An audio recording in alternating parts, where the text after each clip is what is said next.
अस्सलामुअलैकुम दोस्तों, आप देख रहे हैं रूहानी राज वन, जहां हर कहानी आपकी रूह को हिला देगी, जहां हर राज आपको सोचने पर मजबूर करेगा। आज की कहानी है एक माँ की, जिसने अपने बेटे को प्यार से पाला, लेकिन उसे पता नहीं था कि वो बेटे के रूह में शैतान बस गया है। तो तैयार हो जाइए, क्योंकि ये सफर भूल नहीं पाओगे। शुरू करते हैं रूहानी राज वन। रूहानी राज वन। शैतान का बच्चा।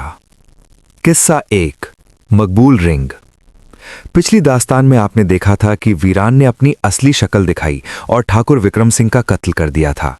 उसकी मां मीरा परेशान होकर मंदिर गई थी। या अल्लाह, मेरे बेटे को ठीक कर दो, उसे पहले जैसा बना दो, मीरा ने रोते हुए दुआ की। पंडित ने उससे एक चमकती हुई अंगूठी दी। ये मकबूल अंगूठी है ठाकुराइन, इसे अपने बेटे को पहनाओ, शायद इसकी बरकत से वो ठीक हो जाए। घर लौटकर मीरा ने वीरान को ढूंढा। वो अपने कमरे में बैठा बंदूक साफ कर रहा था। वीरान बेटा, मैं मंदिर गई थी, पंडित जी ने ये अंगूठी दी है, कहते हैं इसे पहनाने से तेरी तकलीफ दूर हो जाएगी। वीरान ने सिर उठाए बिना कहा, अम्मी, अब जानती है मैं इन सब चीजों पर यकीन नहीं करता। मीरा की आंखों में आंसू आ गए। मेरी खुशी के लिए, अपनी मां के लिए तो पहन लो बेटा। वीरान ने गहरी सांस ली। अपनी मां का दर्द देखकर वो पिघल गया। ठीक है अम्मी, अगर आपको खुशी मिलती है तो आप अपने हाथों से मुझे ये अंगूठी पहना दीजिए। मीरा ने कांपते हाथों से अंगूठी वीरान की उंगली में पहना दी। वो राहत की सांस लेकर बाहर निकल गई। किस्सा 2, तब्दीली। अंगूठी पहनते ही उसके 5 हीरे चमकने लगे। अचानक उसे तेज दर्द महसूस हुआ। आह, ये क्या हो रहा है? उसका पूरा जिस्म अकड़ने लगा, मसल्स खिंचने लगी, चेहरे पर पसीना छूट गया। धीरे धीरे उसके पूरे जिस्म पर बाल उगने लगे। वो इंसान से जानवर में तब्दील होने लगा। ग्रर्रर्र। वीरान ने जोर से दहाड़ा। उसके नाखून लंबे हो गए, दांत नुकीले, आंखें लाल। वो एक भयानक शक्ल में बदल गया। बाहर मीरा ने ये अजीब आवाजें सुनी। डर के मारे उन्होंने दरवाजा खोलकर अंदर देखा। जो उन्होंने देखा वो किसी बुरे ख्वाब से कम नहीं था। उनका बेटा वीरान अब एक डरावना जानवर बन चुका था। या अल्लाह, मेरे बेटे का क्या हाल हो गया है? मीरा चिल्लाई। किस्सा 3, राज का खुलासा। घबराई हुई मीरा वापस मंदिर भागी।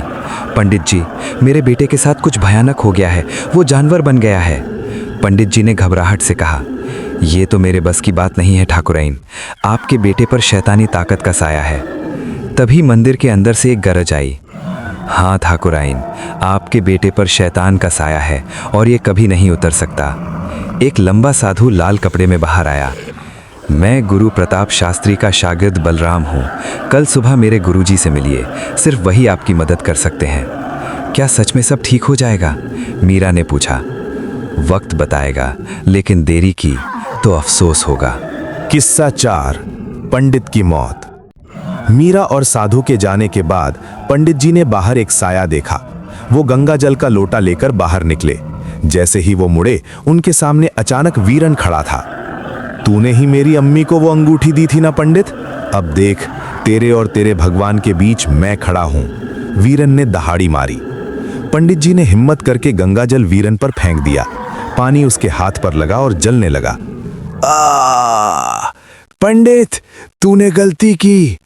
वीरन फौरन जानवर में तब्दील हो गया। उसने एक ही झटके में पंडित जी का सर उतार दिया। अंधेरों में एक काली परछाई उतरी। काले कपड़ों में वो वीरन के सामने आया। शाबाश वीरन, हर कत्ल तुम्हें इंसानियत से दूर कर रहा है, लेकिन याद रहे, हमारी मौत का हल प्रताप शास्त्री के पास है। तुम्हें वो चीज लानी होगी और उसे सिर्फ उस सीने में उतारना होगा जो सिर्फ तुम्हारे लिए धड़कता है। वीरन ने सर झुकाया। जी बाबा। किस्सा 5, सच्चाई। अगले दिन मीरा भारी दिल से गुरु प्रताप शास्त्री के मंदिर पहुंची। आइए ठाकुराइन, मुझे पता था आप जरूर आएंगी, शास्त्री जी ने कहा। मेरे साथ आइए। उन्होंने मीरा को एक अंधेरी गुफा में ले गए। मशाल की रोशनी में दीवार पर वीरन की तस्वीर बनी थी।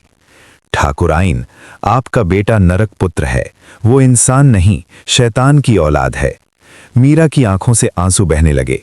नहीं, ये झूठ है। एक और सच है, आपको एक बेटी हुई थी, लेकिन शैतान के पुजारियों ने आपकी बेटी को मार दिया और उसकी जगह वीरन को रख दिया। मीरा के पैरों तले जमीन खिसक गई। शास्त्री जी ने एक चमकता खंजर निकाला, उस पर ओम लिखा था। ये वाहिद हथियार है जो वीरन को रोक सकता है। आपको इसे उसके सीने में उतारना होगा, यही एक रास्ता है। आप एक मां से कहते हैं कि वो अपने बेटी को मारे? वो आपका बेटा नहीं है, वो एक शैतान है। अगर आपने उसे नहीं रोका तो वो पूरी दुनिया तबाह कर देगा। किस्सा 6, आखिरी फैसला। मीरा भारी मन से खंजर लाल कपड़े में लपेटकर घर आई। दरवाजे पर वीरान खड़ा उनका इंतजार कर रहा था। अम्मी, ये लाल कपड़े में क्या है? उसने सख्त आवाज में पूछा। बेटा, ये मुझे गुरु प्रताप शास्त्री ने दिया है। ये सुनते ही वीरान की नजर उस खंजर पर टिक गई। अम्मी, ये मुझे दे दो, मुझे दे दो, ये मुझे चाहिए। उसने 3 बार दोहराया। डर से मीरा के हाथ से खंजर गिर गया। वीरान ने झटपट उसे उठा लिया। अचानक तेज हवाएं चलने लगी। आसमान में काले बादल छा गए। दूसरी तरफ शास्त्री जी को एहसास हुआ, कुछ गलत होने वाला है, मुझे वहां जाना होगा। हवेली में वीरान ने खंजर हाथ में लिया और मीरा से कहा, अम्मी, तुम्हारी मौत से मैं और मेरा बाबा हमेशा के लिए अमर हो जाएंगे। तभी शास्त्री जी पहुंच गए। रुक जाओ वीरान। वीरान हंसा। तो आखिरकार हमारा सामना आ ही गया शास्त्री। हाँ वीरान, पहली और आखिरी बार। लेकिन मुझे कौन मारेगा? खंजर तो मेरे हाथ में है। तुम्हें तेरी तकब्बुर मारेगी वीरान। वीरान ने अपनी शैतानी ताकत से शास्त्री जी को बांध दिया। वो धीरे धीरे मीरा की तरफ बढ़ने लगा। मीरा ने आंखें बंद करके कहा, मैं दुनिया की पहली मां हूं। दोस्तों, ये थी शैतान के बच्चे की कहानी। तो क्या लगता है, एक माँ की कुर्बानी और शैतान के बच्चे की कहानी, क्या शैतान वापस आएगा? सवाल तो यही पैदा होता है कि शैतान ने कहा है कि मैं वापस आऊँगा। तो नेक्स्ट कहानी में देखते हैं क्या सूरत हाल रहती है। तो इससे पहले कि देर ना हो जाए, चैनल को सब्सक्राइब करके बेल आइकन को प्रेस कर दें ताकि आपको हर वीडियो का नोटिफिकेशन टाइम टू टाइम मिलता रहे। अल्लाह हाफिज़। अपना ख्याल कीजिएगा। जिगरा है तो वीडियो को लाइक और चैनल को सब्सक्राइब करके वीडियो को शेयर कर दें। और कल मिलते हैं नई वीडियो में। आज इतना ही। अल्लाह हाफिज़।